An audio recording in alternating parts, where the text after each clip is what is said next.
Okay, good morning, everyone, where I'm at here in Michigan. I want to welcome you to today's Impact Scholar Community event. This is our second community event, and we're very happy to have many distinguished people here to serve as speakers and roundtable discussants as we discuss how to have impact on the job market, what impact means on the job market, and how we can present ourselves as people interested in having impact with our research while we're on the job market. My name is Nicholas Pajoli. I'm a postdoctoral research fellow at the University of Michigan, and the Impact Scholar community is organized by myself, Sylvia Growach, and Garima Sharma. And we're all here today. So if any of you have a desire to become involved in the community, please don't hesitate to reach out to us. One of the goals of this community is to build a group of people who are committed to thinking about what impact means with research, thinking about how the institutions have to be put together for impact to matter, and continuing this work long into the future. We'd love to have you become involved. Some technical notes before we continue. We are a participatory community. We value participation, and the way that we're going to handle that today is by using the chat box function. So as we go along in the event, if you have comments or questions, please type them into the chat box that we will be monitoring as the event continues. And then we will also have a Q&A session after the speakers give their comments. And I also just want to note that in case of a Zoom bombing event or technical difficulties or some other unforeseen consequence, we may have to shut down the event. So if something like that happens, we'll follow up with you via email. The agenda for today's event is to have a brief introduction and then have our speakers give their keynote comments and have a Q&A about their comments afterward. We will then have roundtable sessions to provide feedback for those who submitted their research statements, as well as a general conversation with people who join those roundtables about how to present your interest in impact while you're on the job market. And because we have speakers and roundtable discussants who have hired people, we can actually hear from them about what impact looks like from the hiring side, which we hope will be very valuable. And we will come back together at the end of the event to talk about lessons learned and also how we can move forward as a community to continue promoting impact with our research. We will be discussing specifically whether wanting to have impact with research is an asset or a liability when on the job market. When you're on the job market, it often feels like you can be put into a box or you have to put yourself into a box to very clearly represent what you do, who you are. And there are always questions about what you should make that box look like and how the way that you portray yourself will influence how people think of you and your work and the kinds of positions and opportunities that come your way. As part of the RSVP process, we asked for your own perceptions about whether caring for impact is an asset or a liability. And about 4 out of 5 people see it as an asset, which is not surprising given the self-selection effect into a community about research impact. 1 out of 5 folks saw it as a liability. And I think it is very important to consider how we talk about these issues when we position ourselves on the job market or portray our work, because as we will hear from some of the discussants today, some of the roundtable speakers today, the way the institutions of academia are set up can sometimes clash with different perceptions of impact, different opinions about the idea of having impact. We can even go so far sometimes as to distinguish between practice versus research as 2 very separate things. Garima's work on translating research into impact explores all of these kinds of tensions and paradoxes around impact and research. And we have 3 very distinguished speakers today to discuss these issues, and I'll pass it off to Sylvia to introduce our speakers. Perfect. Thank you very much, Nicholas. So it's my great honor actually to welcome our 3 keynote speakers for today. So we have Judith from the University of St. Gallen. We have Andrew Crane from the University of Bath and also Jerry Davis from the University of Michigan. And we invited these 3 keynote speakers not because they're long-term advocates for creating impact, but also to provide us a very different perspective on today's topic. Because Judith, she will start by talking about the value of pursuing a meaningful career and how the job market actually could look like beyond just the top tier schools. And then Andy will take over and he will talk about the two sides of the job market. So talking from the recruiter's perspective, but also from the applicant's perspective. And as someone who lived and worked in the North American and the European system, he will also focus on the geographical difference you should consider when you're on the job market and where you're going to apply. And then finally, we have Jerry, who will give us the dean's talk, so to speak. So he will really look at the very pragmatic choices the assessment committee makes when they evaluate the fit of the candidate with the position that is open. And he will talk mainly from the North American context, all right? And every keynote speaker has 5 minutes now. We will listen to them first, and then feel free to add your comments and questions in the meantime while they're talking. And afterwards, we will have around 20-25 minutes Q&A session where we will pick up your questions, all right? So Judith, the floor is yours now, and I'm very excited to hear your talk. Thanks very much, and I'm happy to be here today. I would try to share my screen, but I think, okay, here we go. Sorry, give me just a second to get up and running.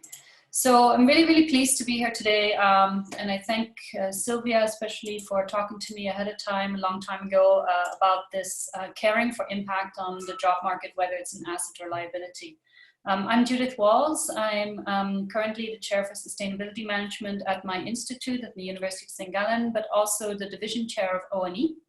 And I think my view has always been a little bit unusual because I haven't really been so emotionally attached to taking a traditional path through academia. And that's probably because I came into the field a bit older.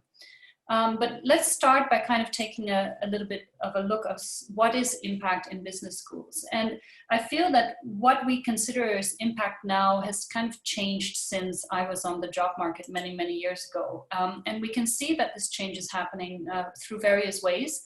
One is this UN Prime, the Principles for Responsible Management Education. This is a body where increasingly universities are signing up to be members of Prime to realize this goal and this vision of sustainable development goals, and doing so through management education that's responsible and really transforming the way that we shape the leaders of tomorrow.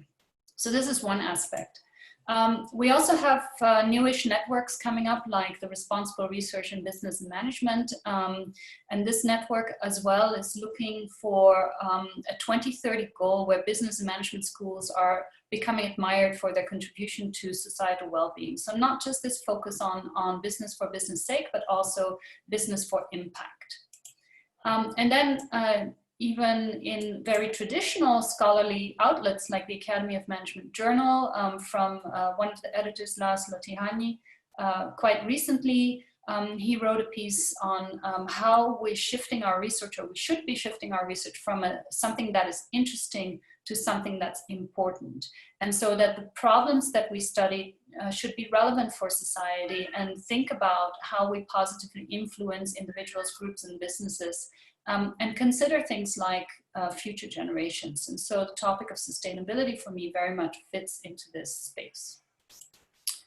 I'm going to borrow a little bit of a diagram from my co-director, Rolf Wistenhagen, and this is just his gut feel, you know, based on 2006. And he always talks about the trade-off between rigor and relevance when we do our research. And that about 59% of the research probably has somewhat low relevance and somewhat low rigor. And that the feel is that in the North American system in particular, there's this push, right, to move towards a high rigor space, and maybe about 30% of research fits in this space, which makes the work more scientific. But the question remains as to what is the value to society? Are we having an impact with this kind of rigorous research? Or should we be looking in these upper quadrants? Now, the European model tends to be more to favor relevance over rigor. And so we sometimes end up in this space more often in the continental European schools. This can be very effective because we're working directly with practice. We may be talking to journalists and things like that. But of course, it's not so scientific. And so, of course, the ultimate goal is to kind of be in this top right-hand corner over here. But this is very, very difficult to do. And it's actually quite rare that we see academics that are both very, very rigorous and have very high relevance to research. But this is the space that I think we should think about expanding, and at the very least have this relevance at a lower level. So I also wanted to kind of have a look at impact through research, because research is often the focus on the job market, right? Have you published? What is your A+ journal publication list look like? And when we kind of look at some of the classic journals that we consider in management, these are the types of impact factors we might expect. I think this is data from 2018. So Academy of Management Annals has an impact factor of about 12, and then AMJ is over here with 7, and you know, we have SMJ 5.5, and these are some of the typical ones that we might hear about. We hardly ever hear about the sustainability journals, but yet over the last decade or so, these journals have really, really raised their impact factors. Look at this, Organization and Environment in 2018 had an impact factor of 8.5, which is right below the Journal of Management and right above Administrative Science Quarterly. Business Strategy and the Environment, 6.3, so above Journal of Management Studies. A journal probably nobody else really heard of a lot, which is Corporate Social Responsibility and Environmental Management, has an impact factor of 5.5, right below SMJ. Business and Society, 5.0. A lot of our ONE members work at Business and Society or ONE. These are the two that we really see at the Academy a lot. And then also even other ones like Environment and Behavior, Journal of Business Ethics, I have it in blue because it's more a general ethics journal. Long range planning, which might be good if you study supply chain issues. And so all of these also have the potential to have high impact. And then even more so, if we look at nature, climate change, and nature sustainability, which are kind of new types of outlets that Nature has been publishing to focus on these topics, and look at the high impact there.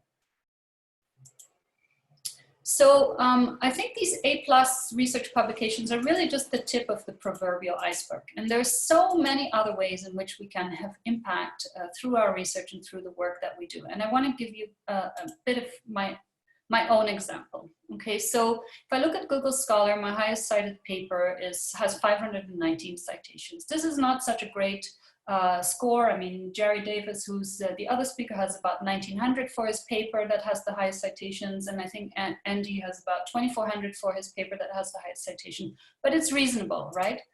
Except that when we look at a video that was posted by my university about the type of research I do, we had a much larger audience. This had 2400 views.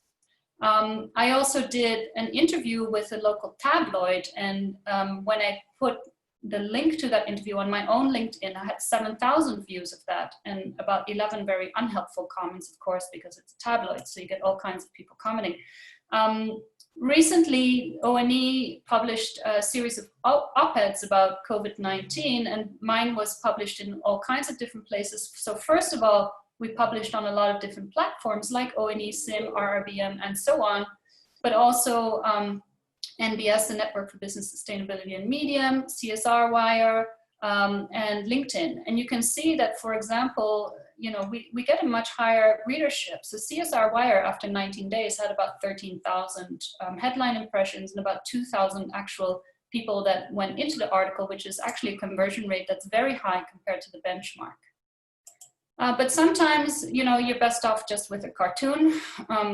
This cartoon I posted on LinkedIn just about a week ago. It's already had more than 14,000 views and 300 likes, and about 50 people wanting to be my new best friend forever. So, you know, impact can mean different things.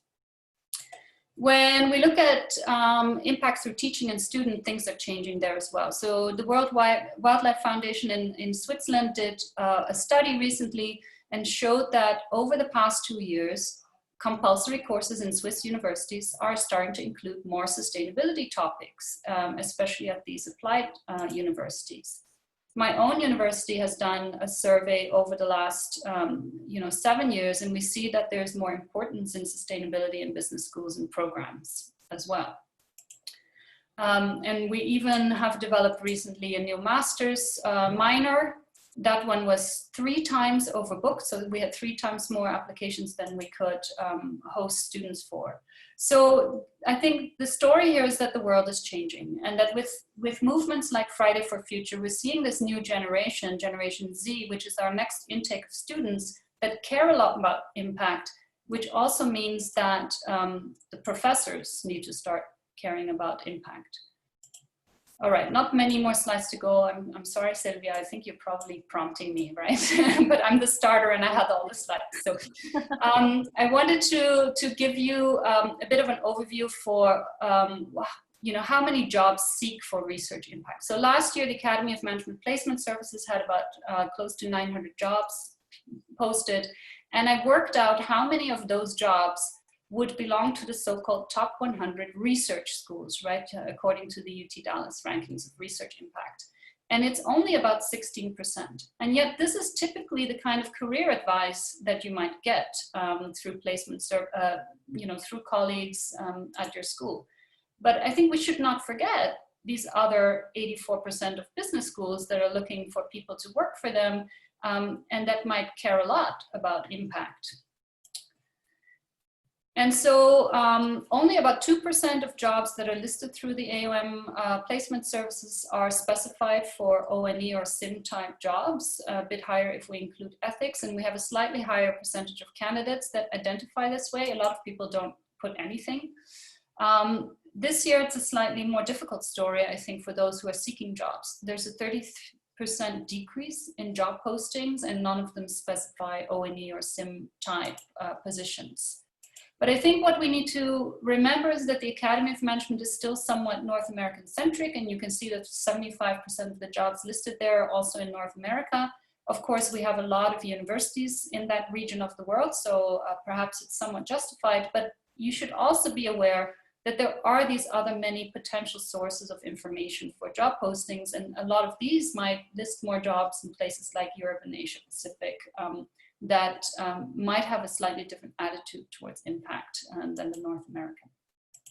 So I won't go on for very long, but I think the important thing here is to sort of find a good fit for you, right?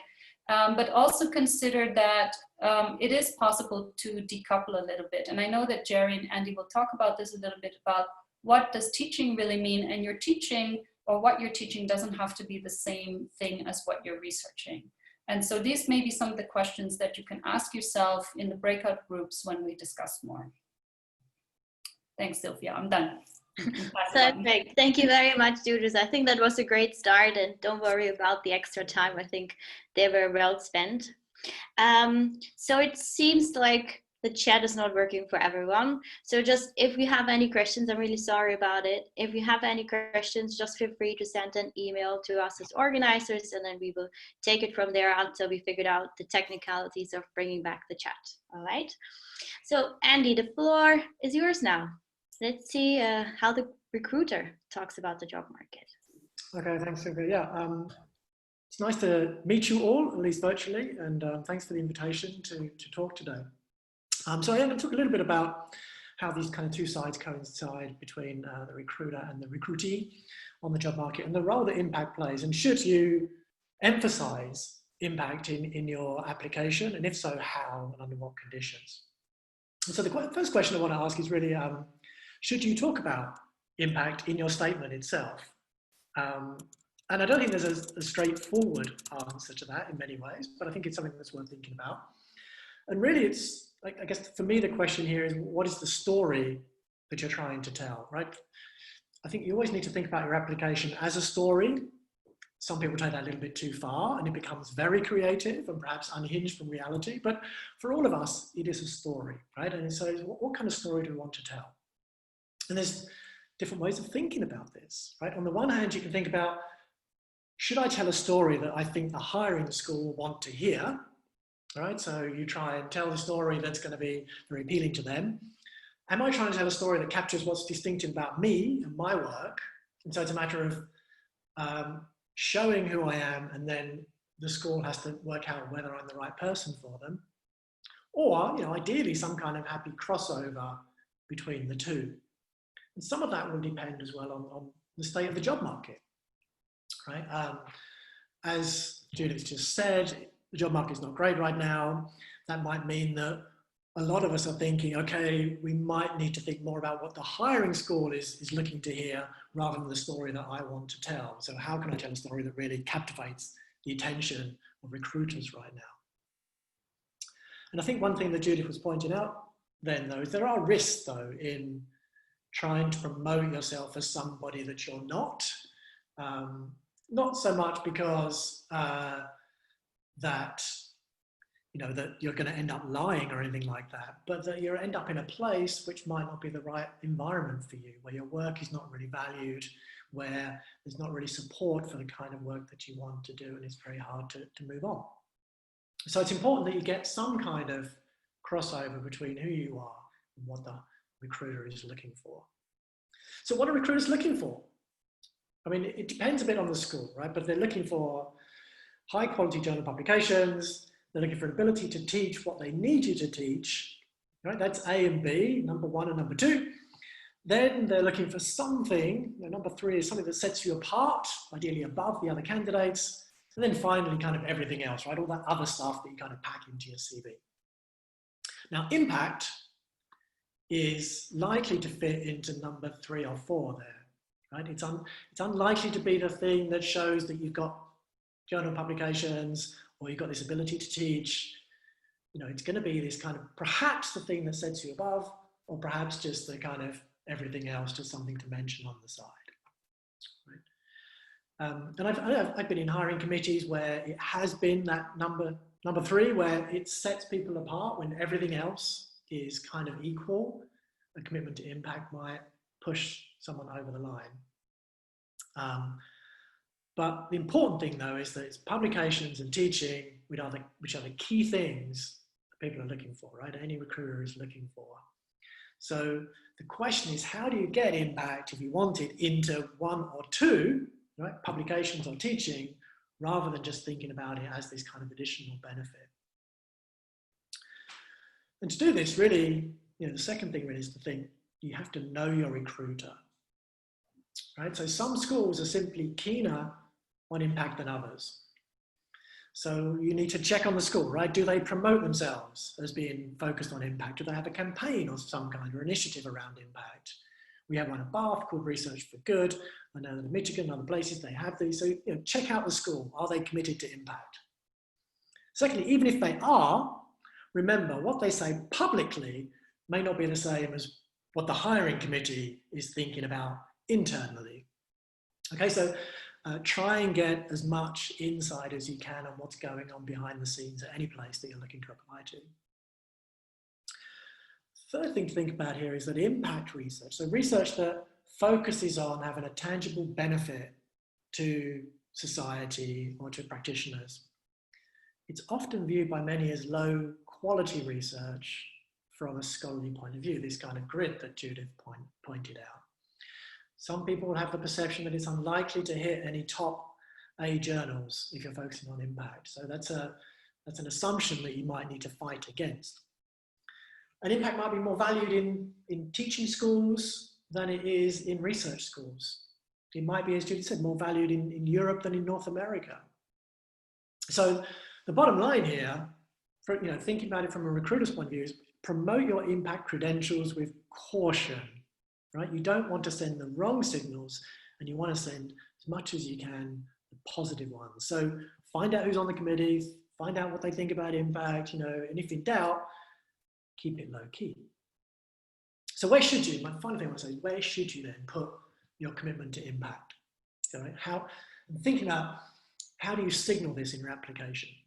An impact can either be then a red light for recruiters or ideally a green light, right? So the red light, right, is they're thinking, oh my God, this high impact research, that signals to us low quality research. It means that this person is spending too much time on non-A publication activities, or it means, look, this person is overly idealistic.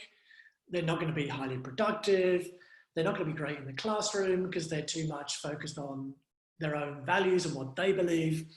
They might be a threat to department culture if they're going to be too idealistic. So there's various ways in which a commitment to impact might put on that red light.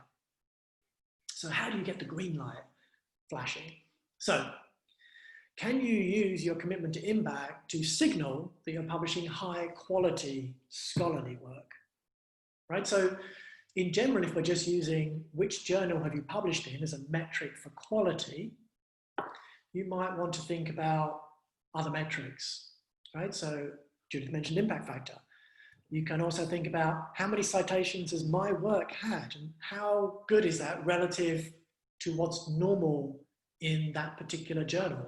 So it might even be what's regarded as a lower quality journal, but is it having higher impact? Is it having more downloads than other articles? Okay, so we can start to think about different types of impact, certainly scholarly impact, as some kind of signal of high quality. Or we can think about it as showing that our work is highly relevant, right? So if we've had good media attention, if your work is appealing to practitioners, this could also be a way then of signaling to recruiters that you're going to be great in the classroom, right? You're doing work that's really relevant, that people care about, that MBA students are going to care about. It can be a great signal for having work that's relevant. It can also be a signal that you're doing research that attracts funding. Right? So real world impact, research that makes a difference is a major criterion for funding bodies. And recruiters are increasingly looking for people that are going to generate funding. And so in the UK, for example, this is probably the only country where this happens, but I think it's significant. The quality of a school's impact, or the measured quality of impact, directly influences how that school is evaluated in the government evaluation that happens every 7 years. And that then feeds into funding allocations from the government. So impact is 25% of the score that every department gets for the quality of its research. And in the last one of these evaluations in 2014, impact, so having a really good impact case study, and there's various ways in which they was assessed, but it's been estimated that was worth over £300,000, so like $500,000 over the course of 7 years to the school. So your impact can have a direct impact on the school's bottom line in terms of funding. So it depends, my final comment, it depends then. What's the story you want to tell about your impact and what it signals? I think that, the important thing is to try and articulate your impact in terms of substantiation, in terms of metrics, rather than just value statements, right? Rather than just, I'm committed to conducting great research that has an impact. Think about, okay, my research has generated this many downloads, or my research has been read by this many practitioners. And then you can start to see how your impact can build into this broader narrative about why funders then might want to hire you. Okay, I'm done. I'll leave it to Jerry to take the conversation forward. Perfect. Thank you very much, Andy. I really enjoyed your pitch. And now it's Jerry's turn. Jerry, you have 6 minutes. Yes, 6 minutes. Thank you. I will try and talk fast. So I have to share that I was an extremely naive job candidate. I didn't go to grad school because I wanted to be a professor. I just thought it would be fun to do it for 5 years. And so I was extremely naive about the job market. And now I've recently come out of the dean's office. I'm going to share with you the norms of bland conventionality that are very North American focused. So bland North American bourgeois hegemony. And I never gave it a thought, but why is this department hiring in the first place? I didn't understand the question because hiring is what they do. My optimistic thought was because the school values the pursuit of truth above all things and has endless funds for scholars like me to pursue whatever they find interesting. Optimistic view. or because some old tenured guy finally retired and made space for somebody who's actually doing research and they're getting rid of the deadwood.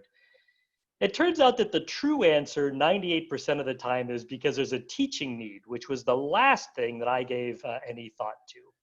So great, I know how to teach. How hard could it be to stand in front of a room full of paying customers and say a bunch of stuff? But what specifically would I teach? Turns out that schools have paying customers, whom we call students. That's the deanly way of saying this. Students take required classes or elective classes. Required classes are stable and reliable, but because everyone can teach them, it's really hard to distinguish yourself on the job market by saying, I'll teach the core, because everyone can teach the core. So that's not really going to be necessarily a winning strategy. That's your your fallback. Electives are super fun, but risky. And here's a thing to ask yourself. What would an elective based on my dissertation look like? And would 40 paying customers voluntarily take this class over the alternatives being offered?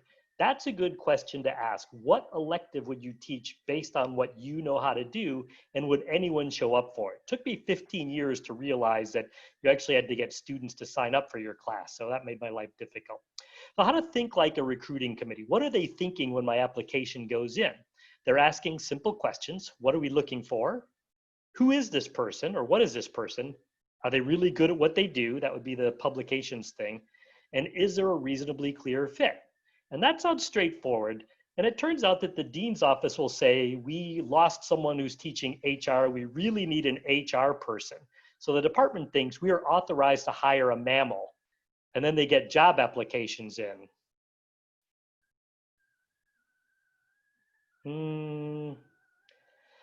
All right, I don't really, just looking at these, I'm not sure any of them count as mammals. I mean, they're all sort of like, I'm entrepreneurship, but also HR, but with a social responsibility component. I fly, but I'm still a mammal. Or I walk, but I'm not a bird. So it's kind of tricky to figure out what exactly someone is. That's the hiring committee's job, is to figure out which of these characters actually fit into the mammal category. That's the box that Judith was talking about. This is going to make you vomit, but 23 years ago, Tom Peters, who used to be a famous management guru, wrote an article called The Brand Called You. Anyone's reasonable response is, are you kidding me? FFS, as you kids say, I am not a brand. But a hiring committee gets 100 applications, and they have to figure out, at a first cut, what is this person? You need to be a recognizable part of a research community. They want to know, what is your speech community? Who are your colleagues? Who do you consider to be peers? And that turns out not to be trivial, but that's what a job statement is. That's what your self-presentation at the academy is, to say, here is the gilded cage that Judith talked about. Here's the cage that maybe Nicholas talked about. Here's the cage that I come from. Here's the box that I fit into. The Academy of Management divisions are a pretty good nomenclature for figuring out someone's genus and species. It's not going to tell you exactly where they live. And you might ask yourself, what are 3 keywords that would allow me to triangulate? 3 keywords is usually enough to figure out where you are in n-dimensional space, so that you know the approximate neighborhood that you are in. So when I was on the job market, corporate governance, social networks, legitimation. Between those 3, you are very close to what I do, and anyone could recognize those keywords and say, great, we really need an elective on social networks or corporate governance, or probably not on legitimacy, that's marketing. But it is a way to triangulate and explain to the world what exactly you are. So where does social impact fit into all of this? So a sad fact is that many students go to business schools because they want to get a job when they graduate. This bummed me out to learn this, but students often want to go into banking or consulting.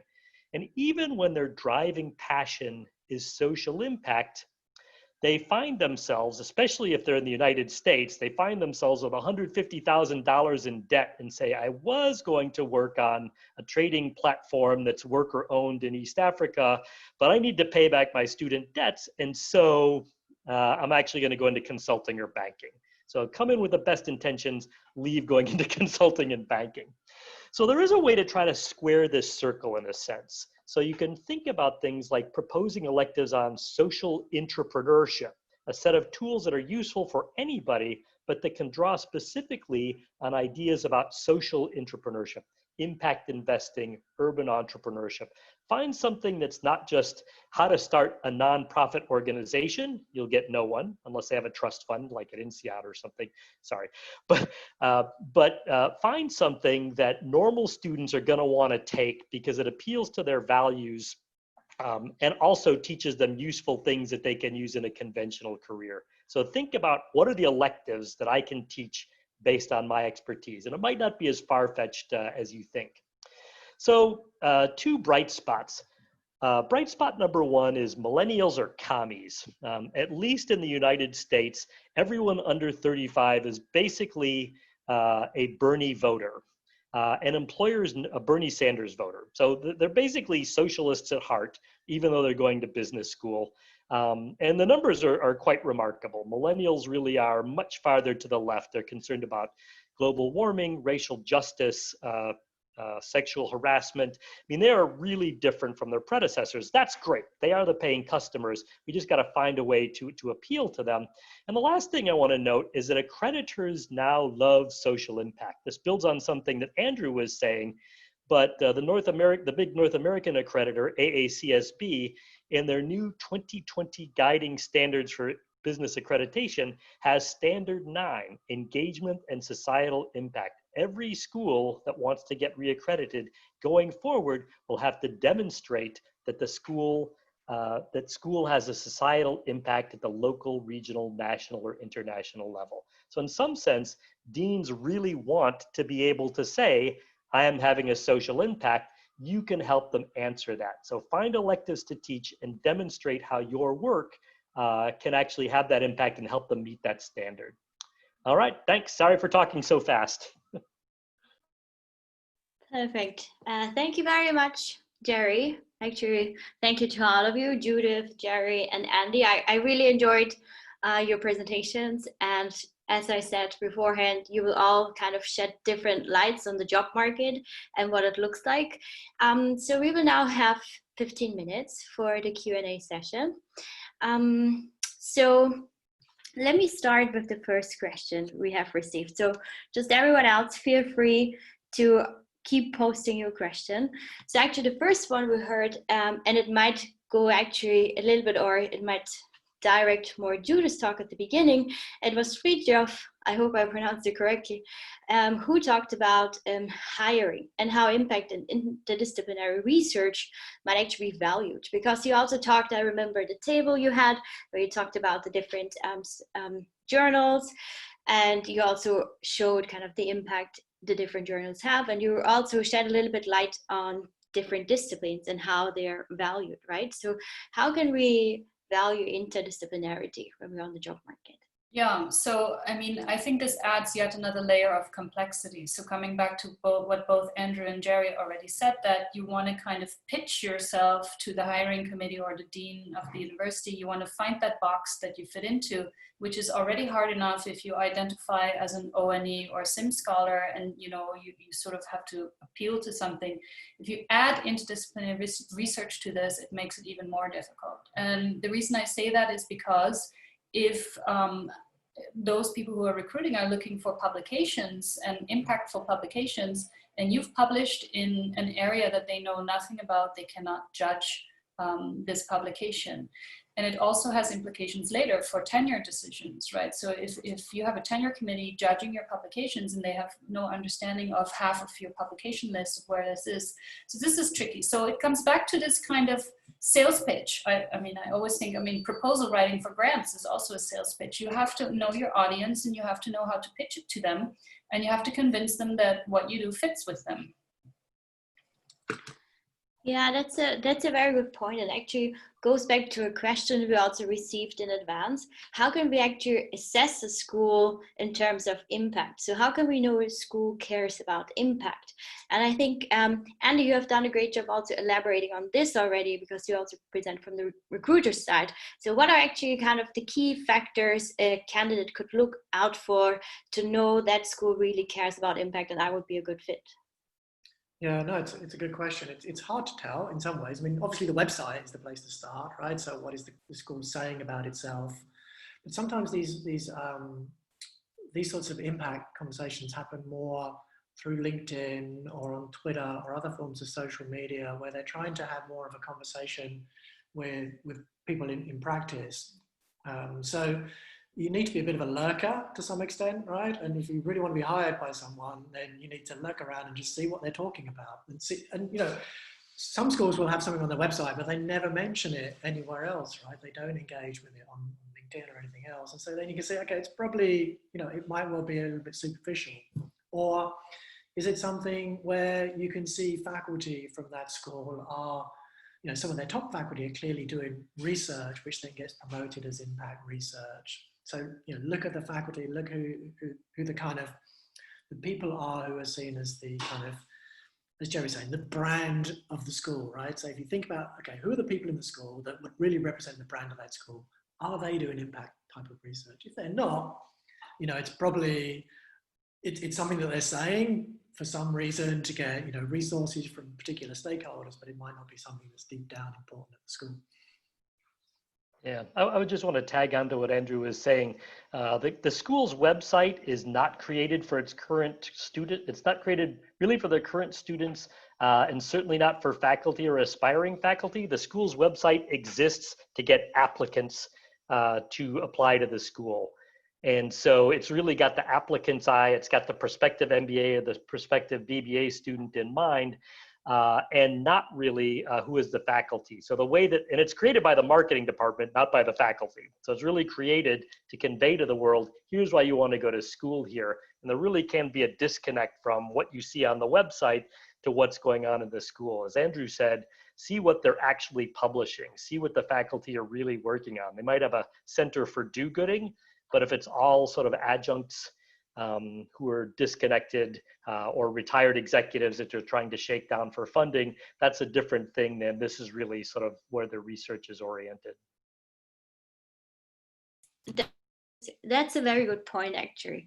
And something that we also hear coming back by looking at the other questions that have been posted is kind of a general theme is also, what do you all, the three of you, how do you kind of perceive impact? So is it kind of perceived as something that is more, you're an activist and you're kind of provoking, and you also talked about you're maybe perceived as less scholarly. So what is your general notion on it? It's kind of talking about openly about creating impact and having the vision for it while you're going up for tenure. Is that considered as high scholarly work or not? Well, I can jump in here. I think you have to be careful with if you're still being, you know, on the job market or if you're tenure track. And the reason I say that is, you know, I was never somebody who was scared of being outspoken about my passion, and I do, and I always have. But you know, you hear things then come back to you. You know, I was in one of the universities where I worked, I was known as the rebel. And, you know, although that sounds really fantastic, you know, I was a bit worried about how that translates to a tenure decision possibly later on. And so this view that you're being too activist or too political, especially I saw a question also come up about Asian schools over there. This is very, very tricky. In an Asian context, you do not want to be the nail that sticks out. I mean, there's this Confucius saying that, you know, the nail that sticks out is the one that gets hammered back in. So, you know, you have to sort of keep in line with the overall, you know, comfort level of the people in the administration and the people that are going to be taking your tenure decision. So I would come back to Andy's point that you, as long as the impact comes through the traditional valued channels of research published in you know, in quality outlets, the teaching that you can link, you know, to, like Jerry said, to have 40 people sign up for the teaching and the AACSB accreditation, then I think you can be activist. But if you're going on the street and joining the Fridays for Future movement, this might not be perceived in the same way. That's a great point. Andy, do you want to answer the question as well? Yeah, I mean, I think one way of thinking about it is to think about your commitment to impact is a bit like the sustainability credentials of a product, right? No one's ever going to buy a product because it's sustainable. They're going to buy it, you know, they buy a car because they want to get somewhere, or they buy a toothpaste because they want clean teeth. The sustainability credentials are something either additional to that, right? This kind of added little extra, or it can be seen by some customers as a detriment to some of those core things, right? It's not going to clean my teeth as well, or it's not going to get, electric car won't get me as far or as fast. So people have concerns about that. So it's about how do you link your sustainability credentials here, your impact credentials, to the core product that you're delivering, right? What is your core benefit to the school? And that's always going to be publications and teaching. There'll be different balance of publications and teaching in different schools. And some schools will be really focused on impact. They will have a real priority to it, perhaps. But that will still typically come secondary to those two other things, right? So it's about linking it to that. That's about, and never think that what you think is impact is what the people on the hiring committee think of as impact, right? So we often talk about a range of different things, like scholarly impact, social impact, positive impact, negative impact. You need to be clear what you mean when you talk about it. Don't just assume that everyone knows what you're talking about. Very good point, Jerry. Yeah, and let me add out that also I would love to hear Sylvia's perspective on this as well, because you started us off with some really wise comments. So I hope you can share some thoughts as well. I want to connect this to the question that Rachel asked in the chat there, which is, does the current circumstances and the sort of the current movement for social justice, does that change how we answer this question? And it does really feel, as Rachel pointed out in her question, companies everywhere, even gushers, candy companies, are saying Black Lives Matter and we're going to do better now. Everyone seems to be getting on this bandwagon. And in 2 years, we're going to look back and say, did you really mean that? Or is this for real?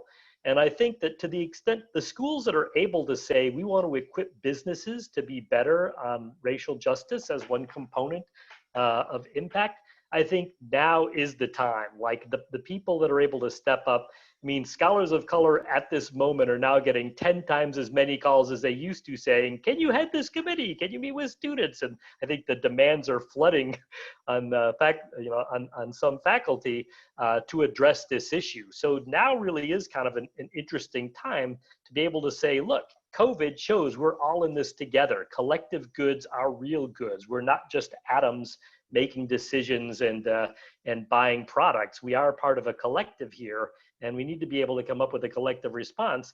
And businesses have no idea what to do. They don't know how to build back better, but there is a demand for that. And so my sense is now is a really interesting time to be able to say, it happens that I've got research-based answers to those questions. How do you build your organization to be more in, what does an anti-racist organization look like? What is a sustainable, or what is a safe organization that looks after its employees' well-being? I'd say those job candidates right now are going to be in some real demand, because businesses just want better advice and guidance. Yeah, that's a very good point. And actually, I also like the point of listening more to others in the room, because I can see now in the chat there is discussion of kind of looking beyond just the North American system, right, the traditional system.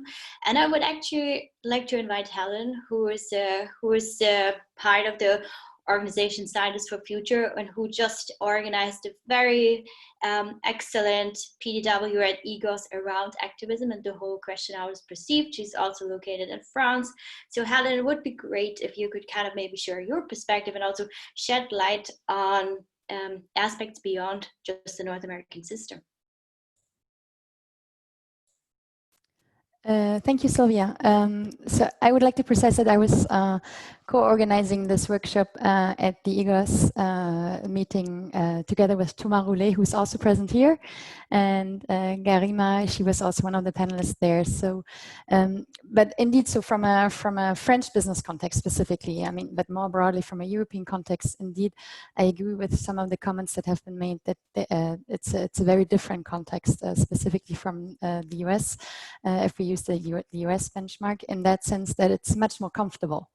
It's much more comfortable for us in Europe to be able to talk about impact in a more positive light and to receive this green light that you were mentioning earlier, rather than the red light. And so I can talk about this a little bit from my personal experience. So I am a junior scholar. I am still an assistant prof.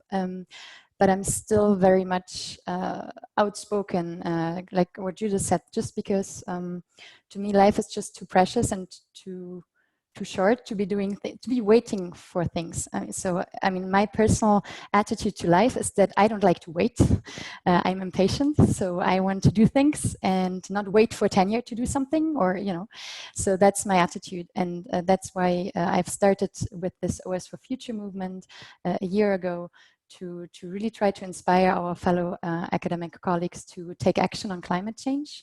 The way that we define our movement is that we want to create impact on 4 dimensions. One is research, one is teaching, one is practice, and the 4th one is leading by example. And indeed, it's important to have these 4 dimensions in my mind, at least, because indeed, if you're only in the 4th part, you're very much labeled as an activist. I think that's the danger that we have with OS for Future, and that I'm personally, as a junior scholar, very, very much sensitive to. That's why I'm also joining the conversation today, to learn, how to present yourself, how to market yourself, because I think that's really super important as a junior scholar. I personally have been, I think, quite successful at this. I'm super happy, actually, that the way in which I've marketed myself as an impact scholar has actually helped me tremendously. And I think in the French context specifically, somebody mentioned that you actually have to be able to show impact, because then that's what is important to the schools, is that this is how you can attract financing, for example. And just today I was able to actually get my first research contract with well, not a business, because I'm also critical, but so with an NGO who's financing my research, a very important research amount. And obviously this is also something that you need to be aware of, is they are also looking for people who can potentially finance their own position, increasingly so in the European Business School context, I think, where financing, funding, it's increasing, the environment is increasingly competitive. So if you are able to show and to signal that, yes, you do research, I do think that's still the basis. The way that I think about it is that that's your basis, that's the currency. And even within amongst ourselves, if I tell you that I've published in ESQ, you will look at me with different eyes than if I tell you, oh, I've published in ONE, right? So I think that's a very important part that we shouldn't forget. But then to me, it's everything that you do beyond this, it's very, very valued and positive. And I think increasingly so, specifically in a European context. Yeah, I think I will add to what Helen said. I have moved from a US system to a Canadian system to a Singaporean system to now a Swiss European system. And I noticed a distinct cultural difference in each of these locations with their attitudes towards impact. And now being in Europe, especially being in a research institute, which is sort of a very Germanic setup, where the business school is very decentralized. We have like 30 centers and institutes, and we largely self-finance. And so this comes back to Helen's point of where does that money come from? And in my career, I've had a lot of success getting grant money. Now, whether or not these grants end up being published in very, high-level publication hasn't always been the case, but attracting the money has never been a problem for me, because the grantees, they are looking, for interesting ideas, for impactful research, and I think especially in this European context, I've been meeting for the last year that I've been here with lots of people from practice. Most of them are companies, but also some NGOs. That are taking a lot of interest, in what is going on at my institute. So there is a big cultural difference there. And I'm hopeful that in the US, with some of these movements, I think the US is very much impacted by the Black Lives Matter movements, more so probably than Europe. In Europe, we've been very impacted by the Fridays for Future type of movement, although with COVID, things have sort of died off a little bit. But this conversation hasn't gone. The Europeans are still talking about a green recovery and a Green Deal. I think the issue of diversity comes at a different level in Europe. Like in Switzerland, it's more about people coming from Eastern Europe into Western Europe. And so that's where the tension happens more than skin color, but it's an equally important problem. And I do think companies are looking for help. the op-ed that I wrote, I co-wrote with my husband, who is a practitioner in marketing. It was not really an academic piece. It was just a piece of advice of what can companies do during this time of COVID. And the amount of interest this has generated compared to my SMJ article, let's just say, you know, in practice, you can really see the difference. Yeah, that's a very good point. Thank you so much. Also, thank you, Helen, for speaking up and also showing a different perspective and moving our discussion away from the North American context. Thank you so much. We are kind of coming to an end, but actually I have one more question that really struck me, because we asked participants when they sign up in advance, what are the questions you would like to ask the panelist? And one question that I thought was actually really interesting, it was around the discussion of how can I use my professional experience outside of the academic market? How can I actually use it to show that I care about research impact? So is this actually valued, or is impact only valued in terms of the academic context and the academic positions I had? So maybe Jerry, you want to start, and then Andy can follow on it as well. My immediate thought is your credibility in the classroom depends a lot on your ability to have personal experiences and war stories you can tell. So I have no war stories. My jobs are like digging sewers and working as a short order cook. And none of the MBAs actually cared about my life experiences. But someone who's, you know, worked in the Peace Corps, worked in Impact, worked at McKinsey, like Sara here, like that goes a really long way in the classroom to be able to share concrete experiences with entities that students recognize. So that's always, from a hiring committee's perspective, that's always a big plus, someone that can convey credibility to the students.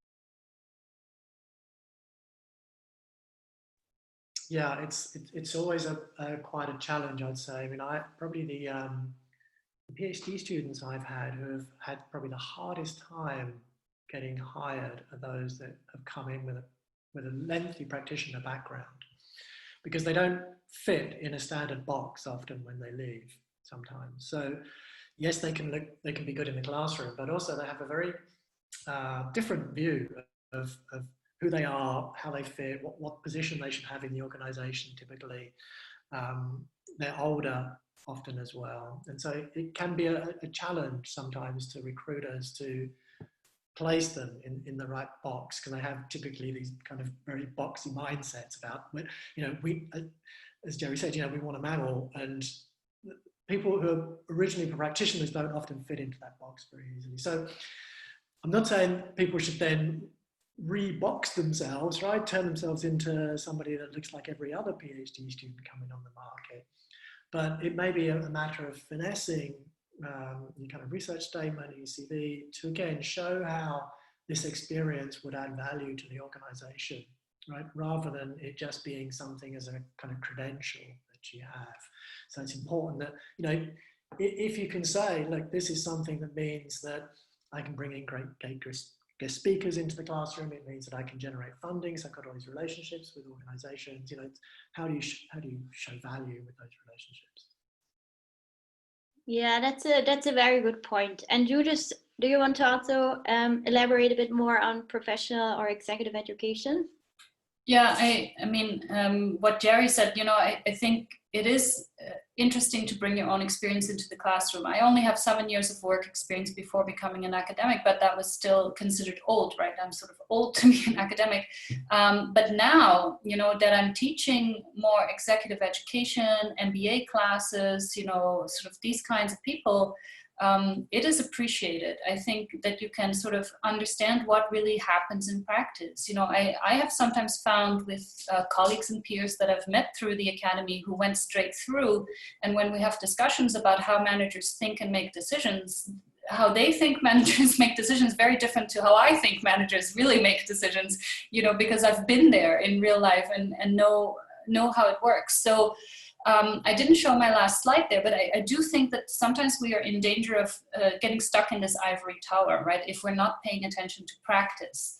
And this is what we're seeing now, you know, with things like Black Lives Matter, with Fridays for Future movement. We're seeing movement from the general public demanding something from companies or other organizations because needs are not being met, right? Important needs are not being met. And so I think it is helpful to bring this professional experience in, but you got to bring it into the right way. And I do think that in academia, we have a tendency to discount the value of this experience, especially early on in your academic career.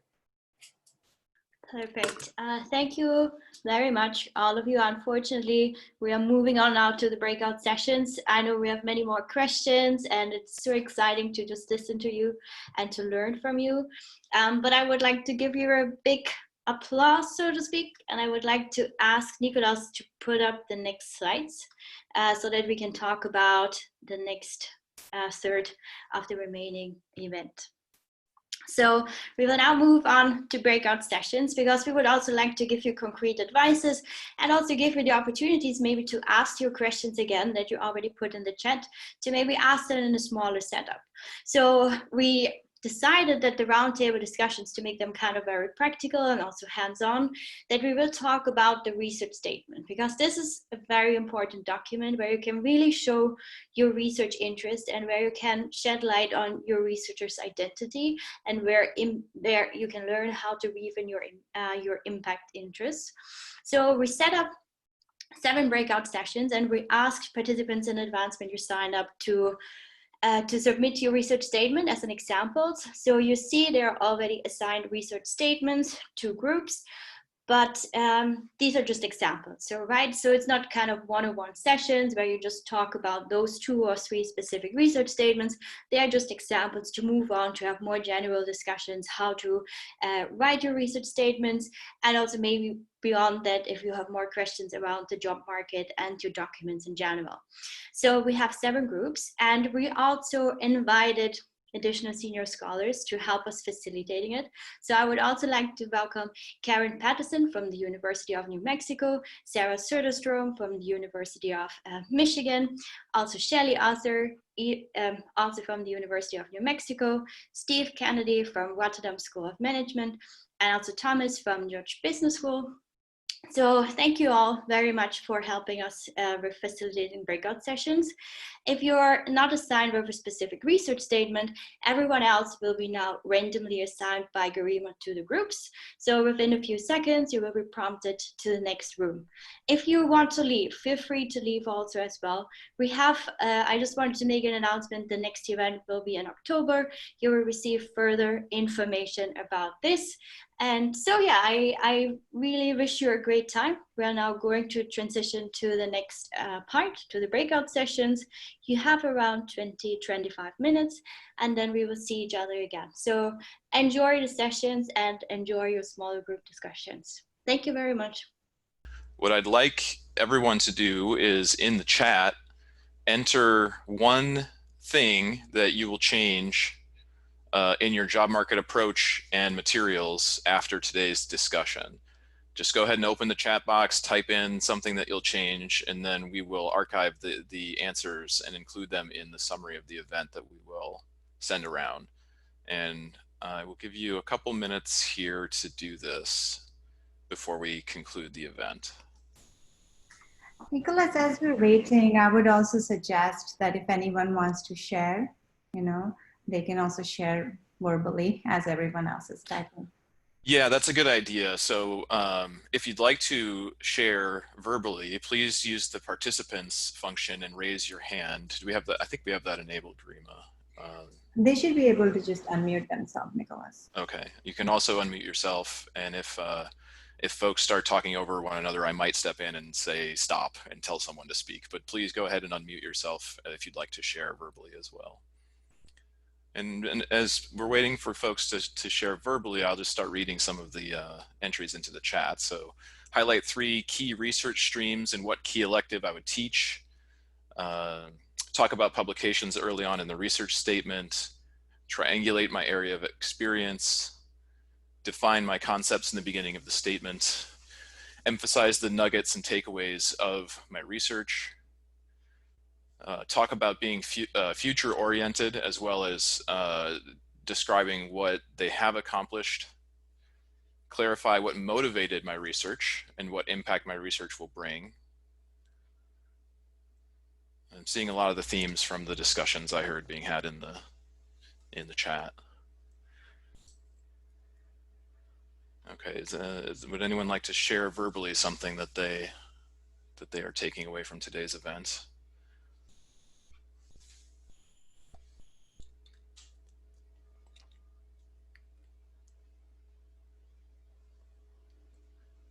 Rather than hiding my professional experience, point out the aspects that add value. Thank you everyone for these. These are wonderful, wonderful insights. Understand more about impact and how I can consider it in relation to my research.